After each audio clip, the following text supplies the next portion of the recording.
Hi there, it's Mel, I'm Jess. and welcome to another week of Witch Weekly podcast. And I can validly say we are the best podcast, no one can protest, and we have guests.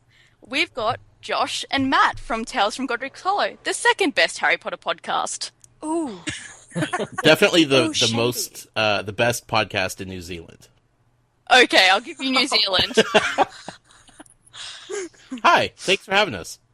You're welcome. We actually started talking about this early on, saying we should get these two on. It's lots of fun. Yeah, I wanted to confront her other podcast family pretty early on. What can I say? Yeah. Shady hell. I mean, it's her original family, I believe, so. Ooh. Oh no! I'm the other woman! Yes! This is the best! How exciting. Do you feel scandalous, Jess? Frequently. So, we want to start with a question, because we usually do, and we thought it would be great to hear what you guys thought. From books 1 to 4, the best moment. I believe Jess already knows hers. Well, your favourite moment, because I'm just taking my favourite moment. Okay, all your favourite. Well, my favourite moment is any time Christmas is involved. Mm? I think Christmas at Hogwarts would be the best. I think I would be the best at Christmas at Hogwarts as well. I would like to see lots of trees and singing suits of armour, and I want to get cool presents. Stuff like that. Have a feast. What about you, Matt? Oh boy, that's a tough one. I'm thinking probably the time travel back to the lake from Azkaban. Oh, Yeah. yeah. That was a good one. Yeah, I do love that. I cry. You always cry. Leave me alone. I've got a lot of feelings. And Josh? I will say the appearance of a Niffler in book 4 warmed my heart like no one else. I really adored that moment. But pretty much any time there's a giant squid involved, that's pretty safe to say it's going to be my favorite part. So, Yes, the giant squid forever. absolutely. I have a question to counteract your question, or an answer for the question. Is it weird seeing Christmas portrayed with like snow and coldness for you guys? Because isn't Christmas like in the middle of summer down there? Yeah, but my heart is made of ice, so I guess for me it's pretty normal. Okay. I think, yeah. to be honest, because, yes, where we're from, it's hot as anything, because all of our media often comes from America and Europe, I think there was a long time where I didn't understand why it wasn't snowing when I was little, because, you'd watch a movie and it was snowing at Christmas. fair. I feel like it's actually cold where we live specifically every year on Christmas. Actually. I've never been here Christmas Day. I've been here Christmas Day. I have, and it gets chilly and it rains on me. I return to the outback. Yeah, that's true. You go to the bush. I do not. That is a little bit too much. I think Nature. that's the equivalent of going south for the winter in the U.S. Thank you. Yes, it is. Probably. That was a good one, though. Yeah. That was a really good thought. Yeah, sometimes it is weird, I think. The fact that the school year is so different sometimes gets me. Yeah, we start our school, well, I don't go to school anymore, but school would start in February Sensible. and go to December. Oh. Even Wow. more sensible. And yeah, so then December and January were summer holidays. So it's completely different. Sure. But no. I think my favourite moment is when you find out it's Quirrell at the end of book 1. Because that was sort of setting you up for everything that's to come, saying never believe in what you're told. Yeah. No, Good point. that's the first moment where it's like you can't trust anything that's written going forward ever again. It's all a lie.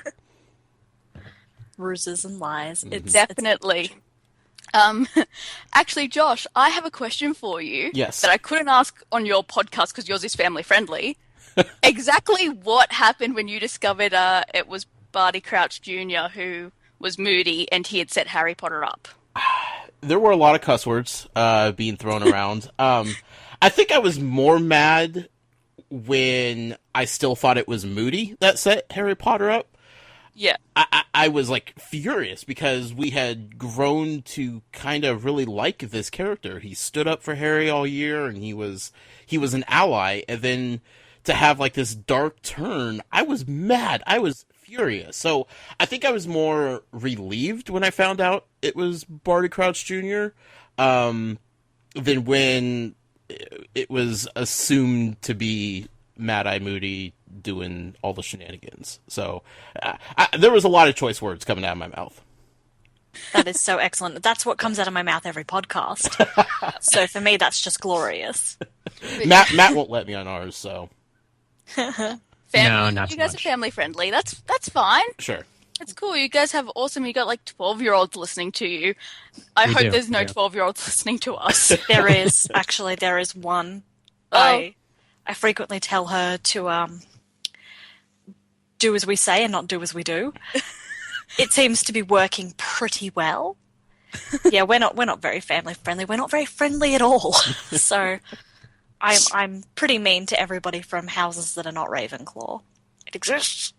Ravenclaw is a term I'm not familiar with. I'm sorry. Could you explain what Ravenclaw means? Can you explain this insanity to me? What is this? Ravenclaw exists. I know it does. 4 There's a books big in, tower. we've met one character I think that I could remember the name of, and one professor, which I'm not even as quite qualified to be a professor. Oh, don't be mean to Flitwick. I like him as a person. I just don't know anything about his teaching habits. He seems to get, thrown around by Neville of all people. So I'm kind of concerned about his authoritative presence as a professor. But other than that, I know Cho. She's a Ravenclaw.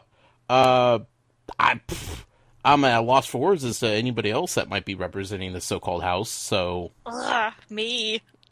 I And me. exist. Yeah, see? We exist. It doesn't help him though. Oh. Matt leans more Slytherin. Matt claims Ravenclaw, but Matt's definitely a Slytherin. Oh, I see. Shady. Shady, yes. I'm not sure if you guys have ever answered this. I can't think of it off the top of my head. What drove you guys to decide to do an unspoiled podcast, pretty much? Matt, I'll let you instead take of- this story. So, I've known Josh for a couple of years now, and it became apparent fairly early on that he had no knowledge of Harry Potter.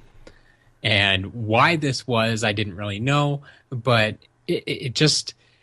I was listening to one of his other podcasts, and people would write in and make Harry Potter references.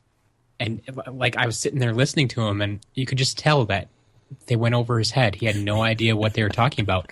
But I in my mind, they were just great references. They were perfect for the situation, and it should have made more of an impact, but it didn't.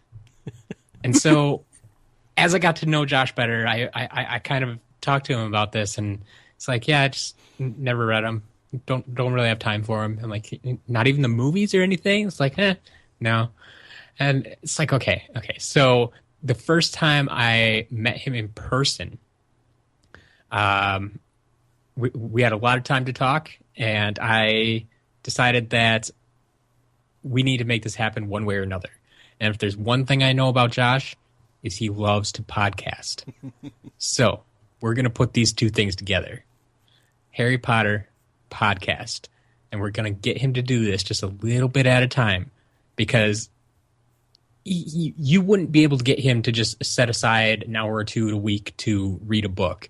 But if you tell him there's a podcast involved, all of a sudden a lot of time frees up. So that's kind of where it began, and it's kind of grown from there. He promised me a lot of fame and fortune. Also, he promised that there would be snacks every week, and that hasn't happened yet, but I'm still holding out hope. Oh, you're getting the fame. Yeah. Well, Still betrayal. What about the snacks? it's the Come snacks on. I'm most concerned about. I feel for you, buddy. Yeah. Well, Jess, as soon as we get the standing mic, we can record together and have drinks and snacks. Cheesecake? Sure. Yes. Yes. Well, that's perfect. Got the That's Golden all I Girls over podcast here. for. So you guys have almost been going for a year now. Mhm. It's getting close, yeah. Yeah. What's that like? We've done what? I think this is episode 15. Yeah, something like that. Yeah. So we've got a long way to go yet. It's fun. It's been a journey for sure. I mean, we've covered 4 books now. We've put out 50 episodes. Completed 4 books, 4 movies. Matt is a stickler for a schedule. With all my other podcasts, gosh, I like to be free and easy and kind of, record when I have available time. That doesn't work for Matt. Matt needs to know that it's going to happen at a specific time and a specific day every week without question unless it's an emergency. And I appreciate that about him. It has grounded me a little bit, and I think we are where we are because of Matt's diligence to make this happen. If there was ever a week to just let me slack off, we'd be done by now. I'd be gone. That sounds familiar, Jess. I don't do well with schedules. Not for anything. Luckily, you're around to tell me to do things, or I wouldn't know what to do. Actually, I like that you guys are on a schedule because I can usually time my emails pretty well. Because I'll be there at work going, "Oh, I haven't finished that email. Oh, I've still got an hour. Oh, I better get it in." You cut it close sometimes. Yeah, I you do. I remember the time when the only reason you guys read it was because I tweeted you going, my email's on its way. Yep. That has happened before. That's so beautiful, though. That's so beautiful that you can time it that well. I'm proud of you. They do Muggle poll every week, and I use that to help me time it. Because I figure the Muggle poll usually closes before the end of the episode. Yeah. Usually. Exactly. Yeah. Usually. It's not always reliable. But it's a good way to monitor what's going on. You have like an entire week to email. Like, you don't have to wait until the last I second. know, but Okay. I think Alex and I have a thing going now. Yeah, you do. It wasn't intentional, but now it is. The last 2 admit it. emails are always you two, so. Yep, I admit it's become pretty intentional. Unless you guys push back your schedule, then I just send it because I'm not trying to keep up with a different schedule. Matt, you hear that? We just need to start changing it up every week. All right. Sounds good. Alex and I will never get our emails in. They'll always be late. A week late. Yep. No, it's been a fun year though. I mean, we haven't quite hit a year, but reading every week, a couple chapters each week has worked out well. The first 6 episodes we recorded in the span of 2 days. Yeah. That was brutal. That was tough. Those are probably the roughest episodes also, but Matt really wanted to make sure that I was going to commit right off the bat, and that was the only way of him ensuring that I would stick around longer than 2 episodes with this. So, And it's also good to have episodes out there so people can start listening. yeah. Exactly. Jess and I kind of did the same thing. We recorded 2 episodes the same night and uploaded both of them to start us off. So yeah, I think it's good because then it gives them more to listen to, not just one episode. Yeah, that was kind of the intent behind it originally, but then the more I thought about it, it's like, get Josh hooked as fast as possible. Like he said, to let less chance for him to slip away. Yeah. I mean, those 6 episodes were almost the entire first book. I mean, flew through. It's probably at least the first half. Yeah. Do you get that feeling, Josh, because you're reading them so slowly, where you get to say chapter 17 and are like, the book would have been over if this was the first book. I stopped looking at it like that because I more look at it like I'm going to be recording about this specific book for 4 more months. So I just dig in my heels and go from there. Now, this isn't really a spoiler before you panic, Matt. Book 5, I've looked this up recently because I was talking about book lengths with a friend, is 257,000 words long. In comparison, the first book was 75,000. Goodness. You can do it. Just We to give you a believe. perspective of what you're diving into, this is the biggest Harry Potter book. Yeah, It looks overwhelming already. It's a tomb. A tome? Tomb? I don't know how to say it. Tome. Okay, thank you. You're welcome. That's why you need me. This is why I keep a Ravenclaw around. Yeah. Existing over here. Oh my gosh.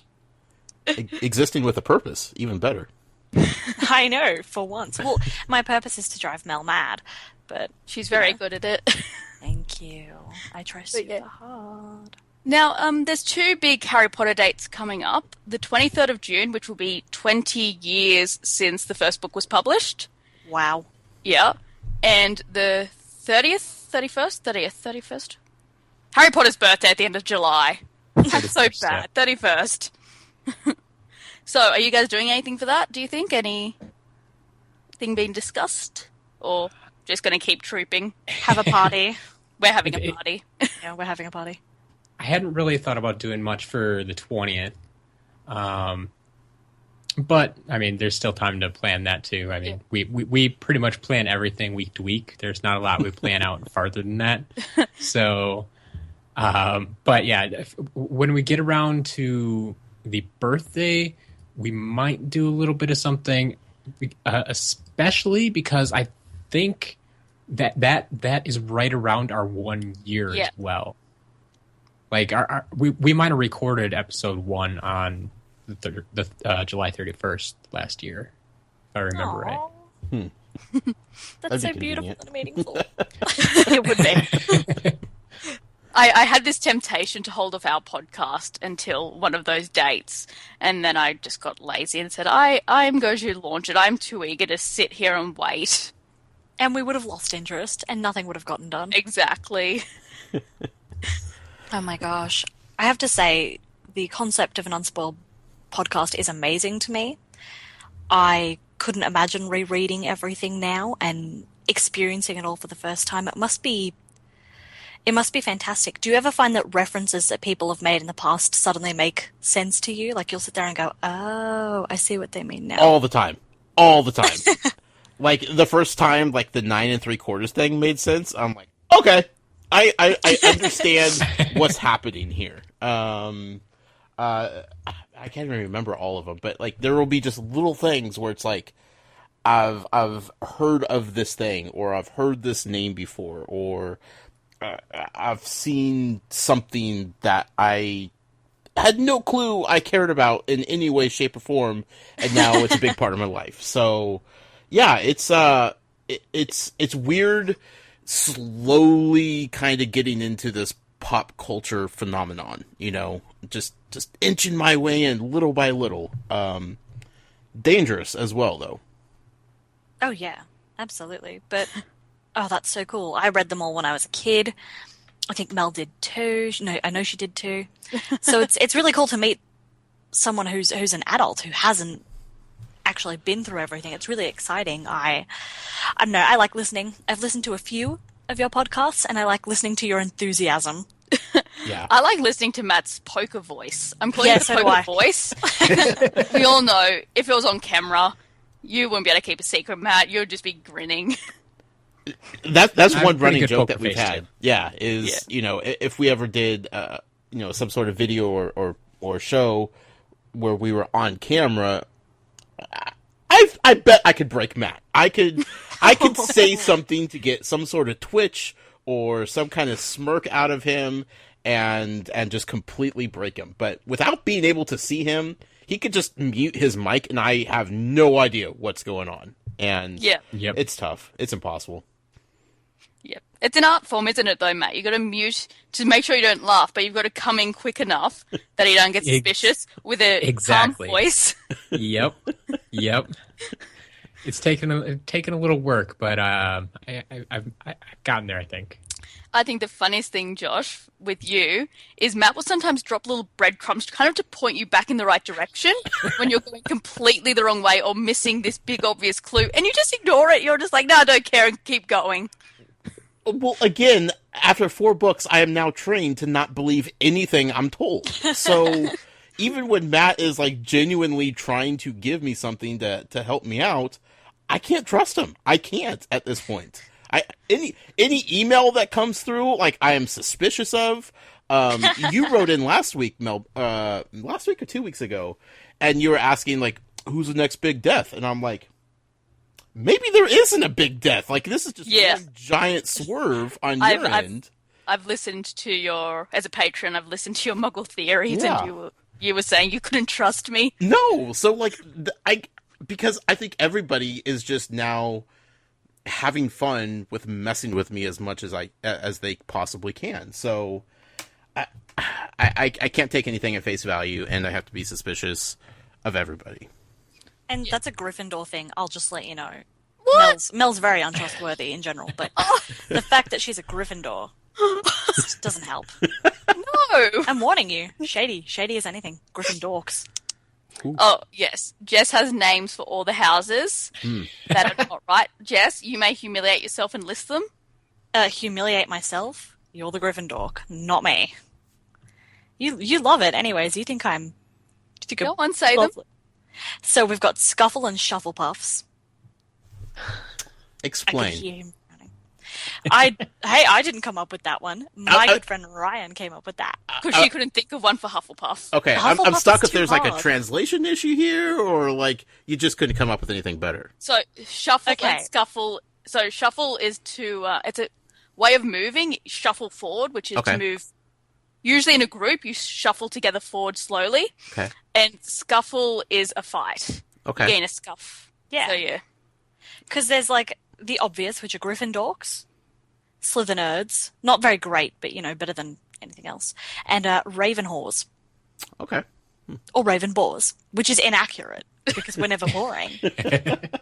We're constantly hilarious. But Hufflepuffs were really hard to diss because, I don't know, they're a bunch of badgers and you just can't put a lot onto Hufflepuff. So I put out a call and we got Shuffle and Scufflepuff. The jokes just kind of write themselves for Hufflepuff, though, right? Yeah, but not the name ones. Okay. I mean, Gryffindor was so perfect. Yes, but in general, the jokes write themselves for Hufflepuff. Yeah. Yes, that is true. It's okay. Yeah, But- you're a Hufflepuff, aren't you? Proudly. We just need a Slytherin. I told you, keep Matt. accusing me of... Matt identifies as Ravenclaw. Yep.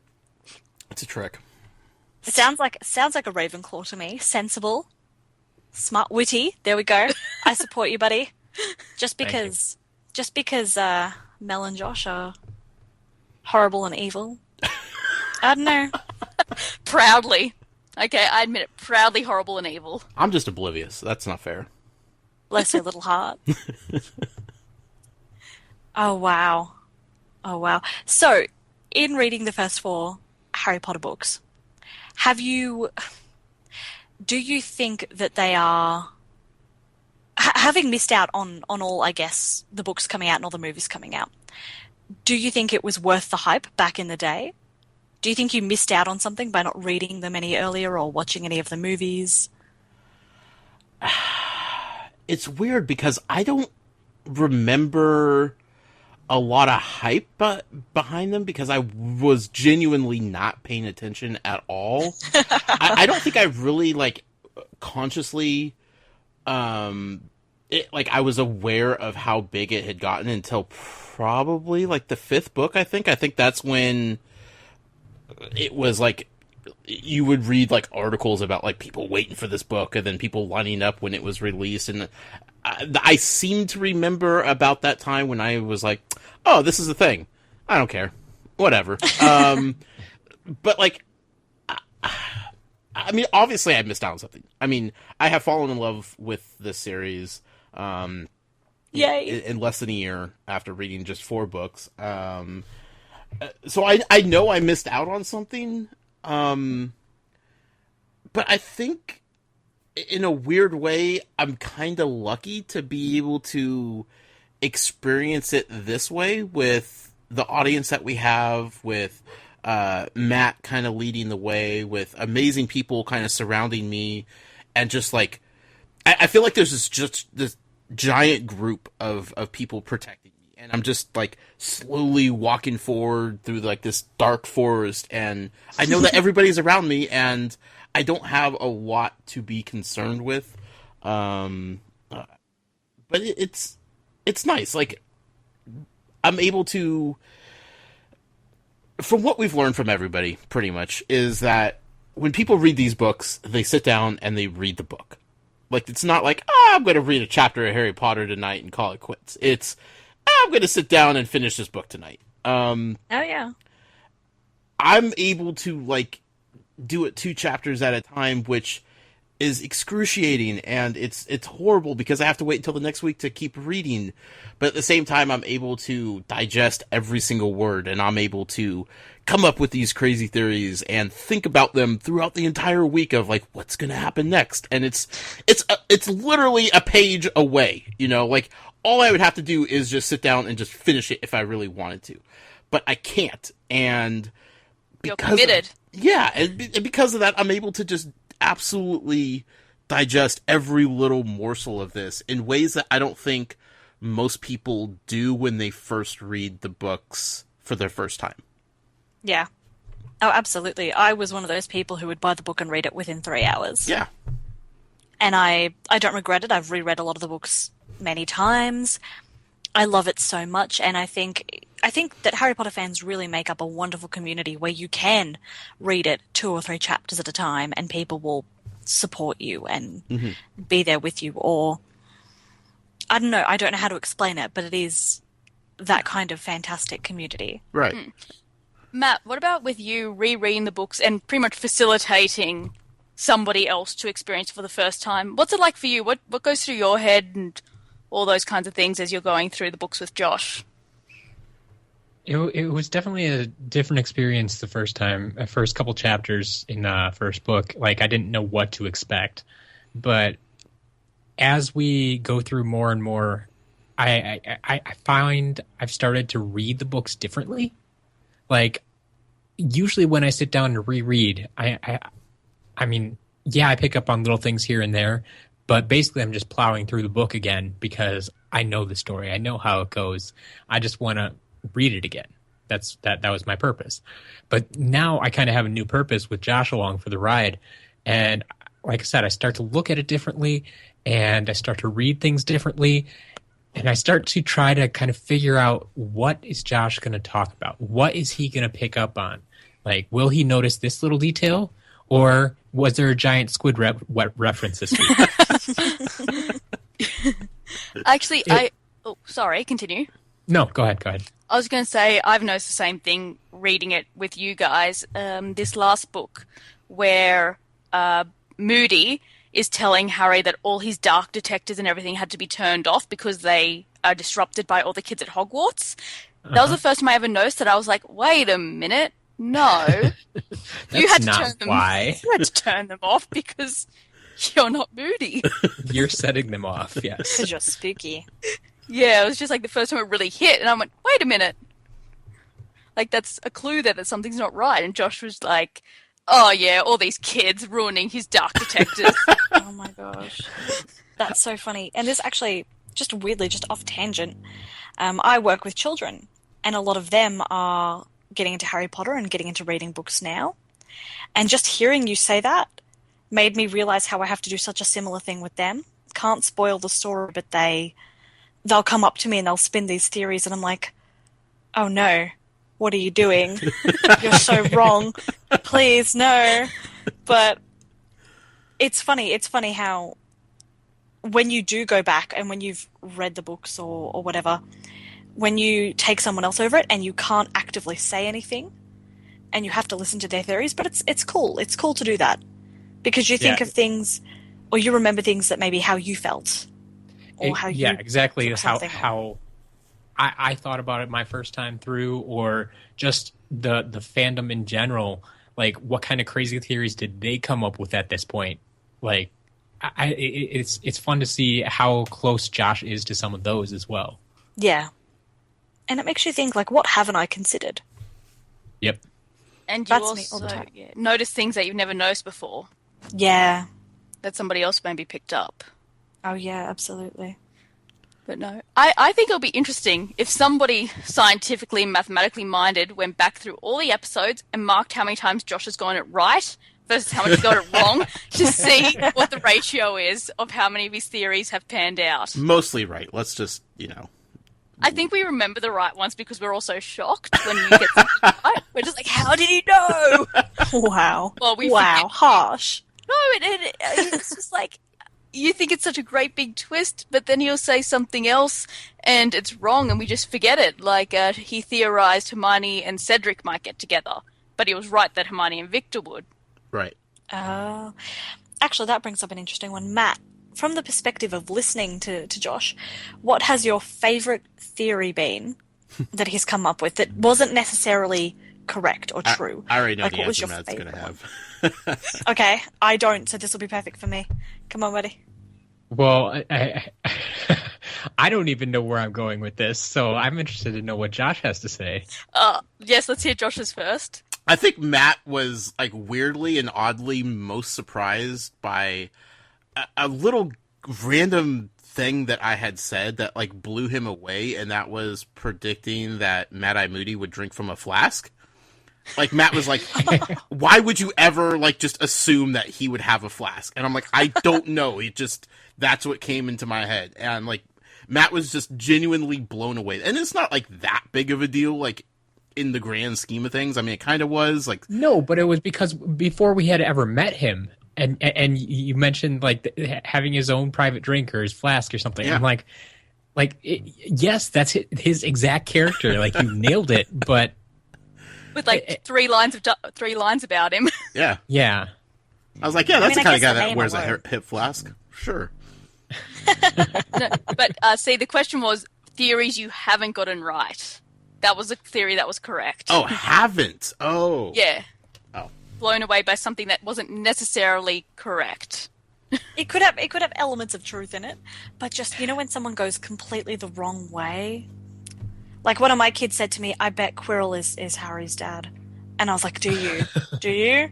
Okay, let's see how that pans out. I'll never forget the look on that face. I will have to say it's definitely hard for me to remember because of the point you brought up before is when he does make wrong predictions, we just kind of write him off. Like, we just kind of forget about him. It's like, okay, I got to remember the ones he made right, so because he's going to bring him up again, or I need to bring him up again, or something like that. But yeah, once he's gotten wrong, that's a lot harder to pick up. I did like in book 3 where for a while he thought Sirius was James, and it was going to be like a Darth Vader scenario.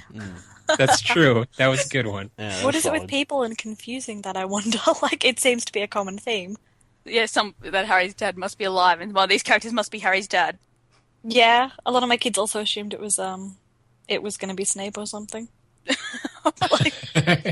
I have actually heard that one before. Yeah. Ooh, I think Matt has a problem here because there's some theories That out could there still- that could still be right, and he Yeah. can't say one way or the other. So, Yeah. like, I could try to corner him right now with a couple that are, like, outstanding that haven't been proven wrong.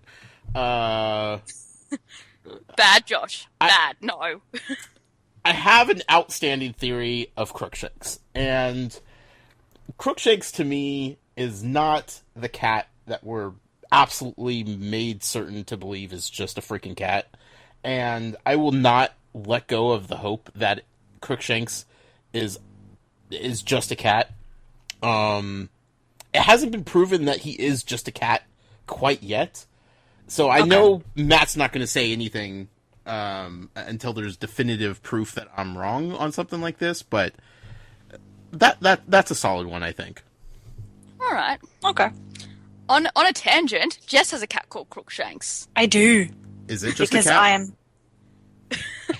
No, excuse you? My cat is amazing. He's ginger. And I was like 11 when we got him, and I was like, clearly, I need to call him Crookshanks. My mother, I think, gets a little embarrassed sometimes. She's like, takes him to the vet, they're like, what's his name? And she's like, oh, it's Crookshanks. Well, there's this one that goes around the internet every so often where some kid named their tortoise Voldemort. And there's this story about them taking the tortoise to the vet, and the mother got really embarrassed at the last moment and said its name was Susan. Susan.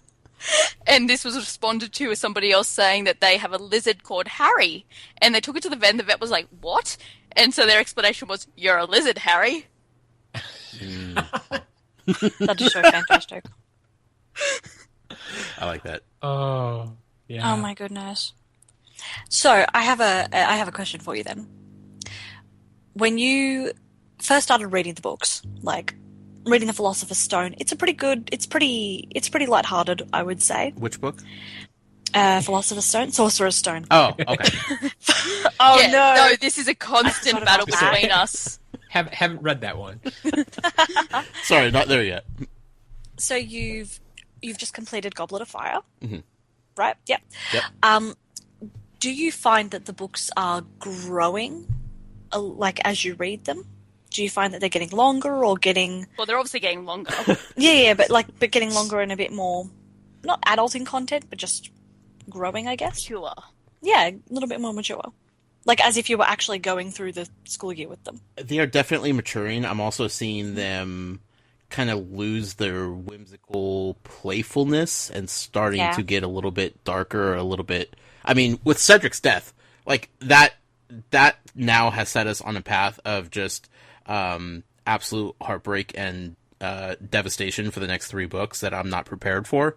But up until then, I'm thinking, we got giant squids, we got nifflers, we got, all these fun little animals, we got these cute little kids, doing these little charms and everything. It's whimsical, it's fun, it's happy.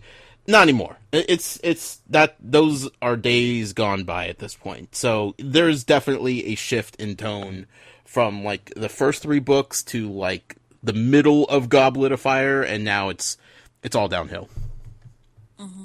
Your voice on the episode where you talked about Cedric's death, you sounded so broken, Josh. I was like, oh, he's going to quit. He's not going to want to keep doing this. He's like, we've broken him. Yeah. He didn't want to record that episode. I know. Oh, Yeah. Possum. That's so sad. It was, so I took that like really to heart, and that was hard for me for reasons I'm still not quite sure why, but there is an element to where how we read the chapters really messed with me, because Matt ended one week with them both grabbing the cup and whoosh, and that was it. That was the end of our reading. So in my head, I had an entire week to try to figure out how this tie was going to be broken and who was going to be the champion and who was going to get all the fame and glory, and it ended on a good note for me. So I had all week to kind of try to plot out what was going to happen next, but everything I was thinking was positive and still in the spirit of the competition. And then, so a week of just thinking about all these good things, I start the reading for the next one, and 3 pages in, Cedric's dead, and that was just a giant weight just dumped on me all at once, because I had, for everybody else that was, reading it and just plowing through it like they normally would, there's a tie, and then it happens for a couple pages, and then Cedric's dead, and like the escalation wasn't like I had. So it was extremely hard for me because it came out of nowhere. Because again, I had an entire week to like fantasize and write fanfic about how they were going to solve this tie, and there was no tie to solve. There was no fame and glory involved with this. It was just death and murder and horribleness. And yeah, because it came out of nowhere, and there was no indication from Matt, there was no indication from the listeners, no indication from anybody that I was about to have my heart broken 3 pages later, a week later. It hurt a lot. Oh, I like listening to you talk about it like that is bringing back my emotions about it. Now I'm quite sad.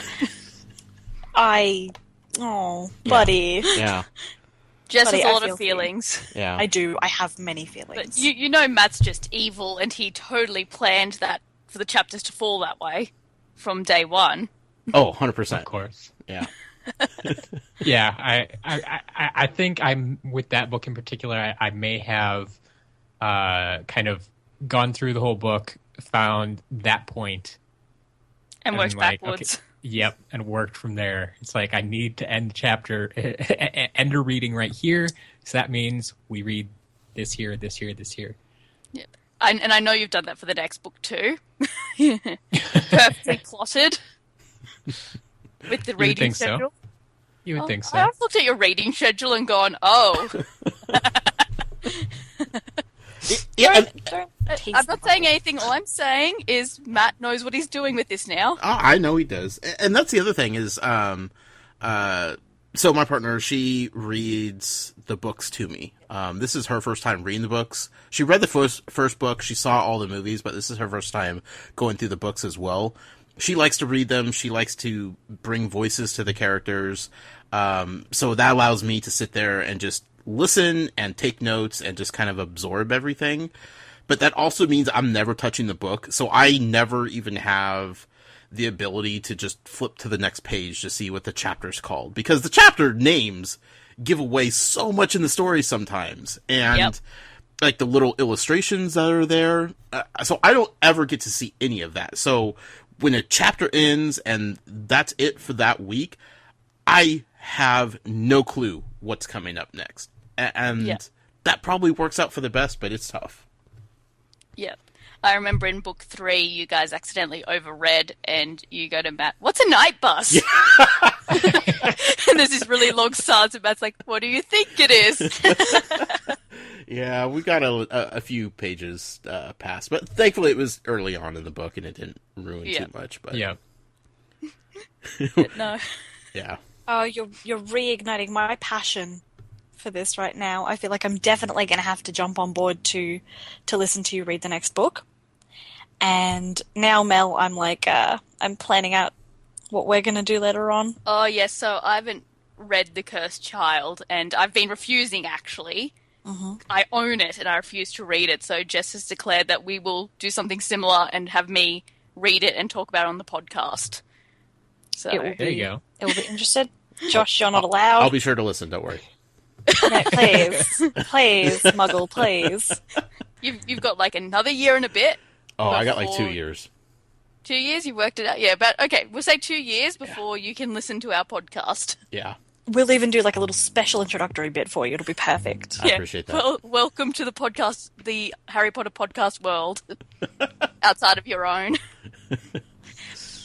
Oh my gosh, what a fantastic journey. And I can only imagine that it's just bringing up a little bit for you, Matt. Like, I can't even deal with it right now. I can't deal with podcasting, with Harry Potter, with anything.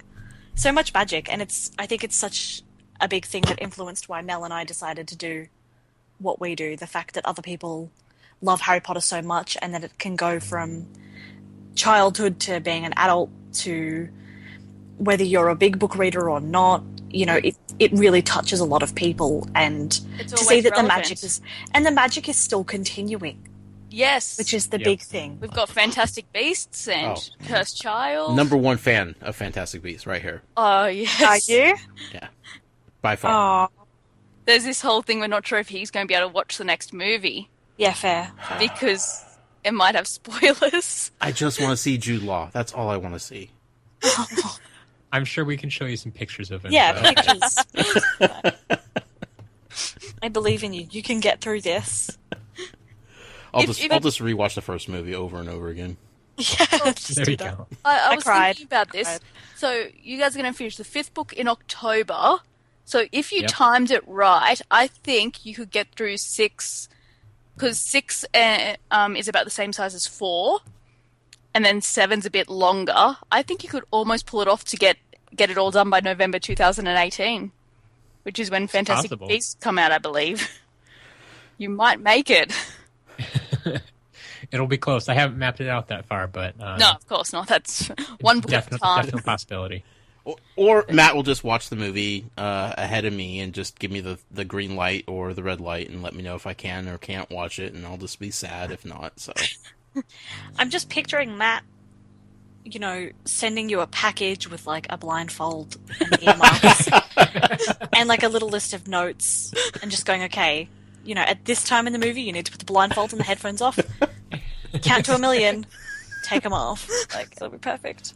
That's what I would do. That's how I would do it. What's it like trying to avoid spoilers? I'd imagine it's hard. I go online and there's just Harry Potter stuff everywhere.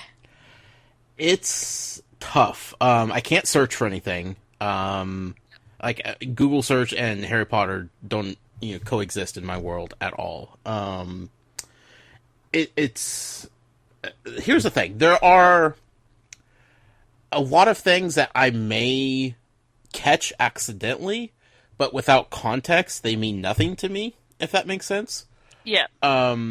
So, like, if I see a picture or I see a name or something, I may assume or think or know that it's part of the Harry Potter series, but I don't know how it's important in any way, shape, or form. And by the time I get to it, I had probably forgotten that I had seen it in the first place. But I don't search anything. Yeah. And I think you're not on Facebook, you're just on Twitter. I'm on Facebook. Yeah. Oh, you are on Facebook. Yeah. Oh, how do you avoid? It's everywhere. I follow the right people and mute the right people, I guess. Yeah. Yeah. Yeah. That's half the battle, I would say. Yeah. I also have like friends who this has happened a couple different times where they'll text me and say, have you listened to this podcast yet? And it'll be like a gaming podcast or something like that. And I'll say, nope, haven't listened to it yet. And they'll say, absolutely do not listen at all. Why not? Because they spoil Harry Potter. And I'm like, why are they even talking about Harry Potter on this podcast? Yes. So with the cursed child thing, I'm meant to be completely unspoiled, but Harry Potter podcasts keep bringing it up, and there's been a couple of things I've learnt from podcasts, and I'm like, we're not talking cursed child here. What? No. We are talking Harry Potter.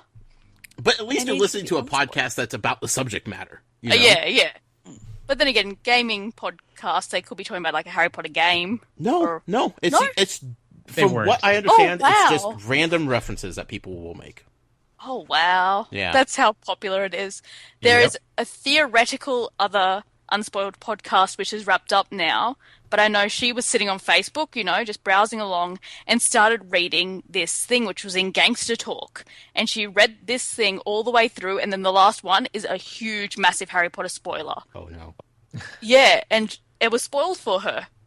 Because, she was just sitting there reading this thing, going, oh, this is funny and cool, and then the last line is like, bam, Harry Potter spoiler, and she goes, oh. How far had she gotten into it? She was in the start of book 7, and it was a spoiler for book 7. Got that far. Oh. Yep. That sucks. Yeah, with like only some minor spoilers that had popped up Sure. and stuff like that, and that like huge spoiler. So yeah, the poor thing. But no, that's why I was just wondering how hard it must be.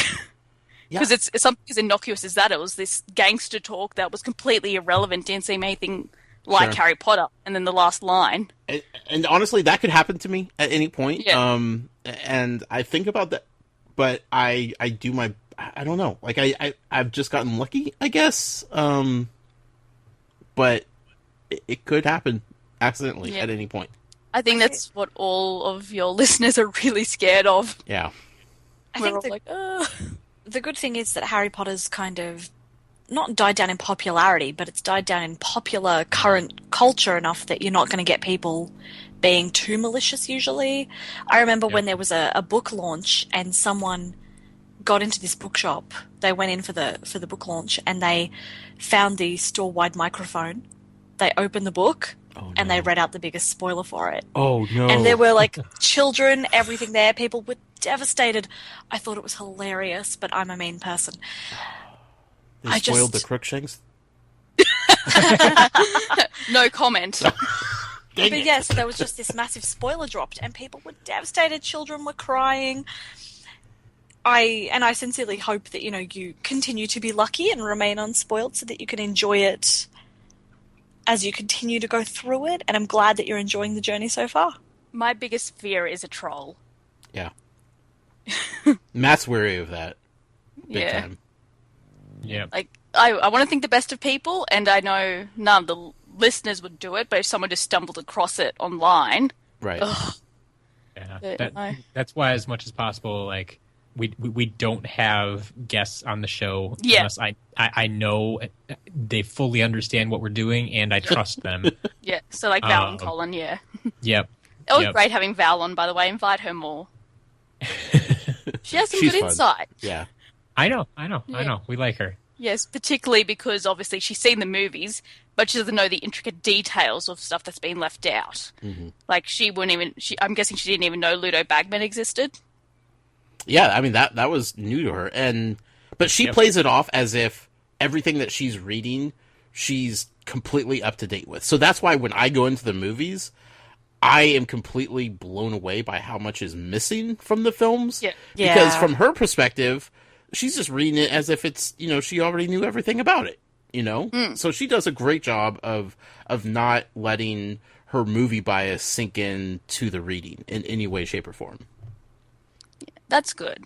Actually, until last episode with the movie, I didn't realize that she hadn't read it. I must have missed a comment somewhere along the way. I always assumed she'd read them. Yeah. I was just a bigger fan of the movie than the books. Right. Yeah, she had read just the first book. Her kids had read, or her oldest son has read through them. So, like, they've been around. She just has never sat down and just read through them like most people. But Knowledge by osmosis. pretty much, yeah. Yeah. Which I'm surprised you've avoided. Well, I have This so much is other blowing things me going on away. in my life that I'm able to, like, not just sit here and dwell on Harry Potter, 24/7. What? You don't think about Harry Potter 24/7? I try Yeah, not what to witchcraft because that's is going to get me in that? trouble. Well, I like your theories that you come up with. You can tell, well, I can tell that you've really thought about it when you post Muggle theories, and like you've tried to put things together, and then others you just make the most random statements. Yeah. Actually, when you did the Muggle theories for Goblet of Fire, I was just waiting for you to open, like, there'll be a goblet full of fire. And I think you said something close to that, and I was like, well, duh. Well, I don't know at this point. I always send them to Matt, and I desperately, like, when I text him and say, hey, I just emailed you a new Muggle theory. And then, like, he won't say anything, right? It'll be like a half hour. And I'm just sitting there staring at my phone like, Matt, just respond. Just give me a thumbs up. Give me a smiley face. Give me something. And he doesn't. He doesn't give me anything at all. And it drives me nuts. Because I just wanted to say, you know what? That was pretty good. Or, oh, that's interesting. Nothing. I get nothing from this guy. No, of course not. Do you want me to tell you got them all right? I just want you to mess with me maybe a little bit. Josh, spoiler, every theory you gave is totally correct. You've solved the 5th book. Moving on to book 6. Actually, no. So book 5, we're starting Monday. So Monday American time, not Australian Yes. time when this comes out. So Australian time Tuesday for everybody in the right part of the world. Yes. There I mean, is not. Actually, Josh, you're on the West Coast, aren't you? Yes, ma'am. Yes, we're on the East Coast of Australia, so we're just across the pond from each other. Yeah, we're practically neighbors. just- Practically, there's only like a few thousand kilometers separating us, and Look, a lot of It's ocean. fine. Just kayak over. New Zealand and Hawaii are the only thing keeping us apart right now. How awful. I know. Actually, just a tangent quickly. My friend decided to look to how to get to Australia and put into Google and said walking. And it instructed her to kayak across the ocean to China. Go down China through Indonesia, kayak from Indonesia to Australia, and then walk down to my house when I used to live in the outback. And I was just there going, what? I like it. But Google told her to kayak across the Pacific, and I was like, okay. But anyways, so sorry, I went on a tangent. So we're starting book 5, reading the first 2 chapters, Yes. and it'll be when will it come out? Talking American time, It'll be out Tuesday morning then. Tuesday morning America. Okay, Yep. cool. And so thanks for both coming on. It's been a blast.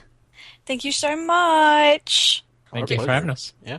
Yeah, really enjoyed it, and I can't wait to hear Josh's reactions to the things that are coming up in this book. I'm very inspired to come in and make sure I listen and catch all your Muggle theories. Write in emails. Mm-hmm. That sounds... Send drawings of squids. Oh, yes, Jess likes to draw. She's not very good. Hey, I draw a very good giant squid with a corsage on it. Actually, she drew for Rhonda. Rhonda has... We've stolen one of your listeners. I think we've stolen a few, but Rhonda came... Hi, Rhonda. Hi, Rhonda! Came around and did a picture for us, so Jess responded with a picture of her own of us three, so Rhonda, Jess and I, and the giant squid. That's fantastic. I Jess, you draw giant squid pictures for Josh. He'll love them. He would. He would. Here's the thing. Before I even started reading Harry Potter, did anybody care about a giant squid being in the Harry Potter series? Honestly? We all... Personally, no. Okay. No, that's why I'm asking. Like, I've never talked to anybody who cared about the giant squid in any way, shape, or form. There is a huge fan following, though. Oh, okay. That is out there. I just personally... Yeah, he's called Sid in fandom a lot of the time, Sid the Squid. No. You know, the giant squid's amazing, and you're just jealous. That's what this is. Jess has always loved the giant squid, clearly. Giant squid is the best. I knew we'd get protecting one. the giant squid. Do you think there's multiple in the lake? Or do you No. think it's been there for years and years and lives alone without any other squids to keep it company? You don't Just the know one. his life. That'd be lonely, and then he gets chased around by mer people. You don't know the giant squid very well, do you? I didn't think so. I know lots about it. We're going to do an episode on the giant squid. Yes. I'm going to Yes. do a whole Muggle theory on the giant squid. Yes. Do that. Yes. No, actually, just, sorry, still going, even though I was trying to wrap up. Hey, no, it's fun. You guys are almost up to the level on Patreon, like enough support for Josh to start his Magical Creatures podcast, aren't we? Aren't we getting close? Isn't that... I don't remember which level that's at, actually. I'm going to check, because I'm pretty sure, because I was looking, because I saw we'd gone up a level. I get like little email notifications when you guys break a goal. Sure. And I'm sure that's what we're up to. I think we're getting Like, the close. next goal along. And I don't think we're far off. Okay, where are your things? All I'm picturing is Josh in like a ranger outfit investigating the lake. Crikey! Yep, It's a podcast, yep. but that's what I'm seeing. Right. Uh, Full Steve Irwin. Yeah, full Steve Owen. Mm-hmm. Just standing by the water and like poking it with a stick. That's so perfect. On location. I've never wanted something so much in my life. No, sorry, I'm mistaken. That's not the goal we're up to. I got really, really excited. Oh, that goal's a long way away. Never mind. I still think you should do it, Josh. Matt's trying to Think you keep it from public consumption. I think Josh needs to do a Magical Creature podcast. And actually, you told me you're thinking about doing a animal podcast. Yes. I would totally be your guest to tell you all about Australian animals. I feel like I could do an entire podcast on just Australian animals. Like, Oh, yeah. Australia is fascinating to me with the amount of creatures that you guys have down there. So, I was watching a documentary called 72 Deadliest Creatures in Australia. 72 of the deadliest, not deadly, deadliest. right. The fact that you can make a list of 72 deadly creatures from Australia is scary enough. It was good, but then Netflix cut it off, as they always do with good things. But yeah, anyways, we should probably let you guys go. It's probably getting late over there. But thank you for coming on. We've had a great time, and I will put all the information so people can find you on the description. But do you want to tell people where they can find your podcast and you guys online? Matt, go ahead. You can always find me personally at As a Matter of Matt on Twitter. If you want to find the show, it's obviously called Tales from Godric's Hollow. It's available on iTunes, Stitcher, wherever you want to find podcasts. It should be there by now. I think that'll be good. You can find me And down you, by the Josh? lake fishing for a giant squid. Yes!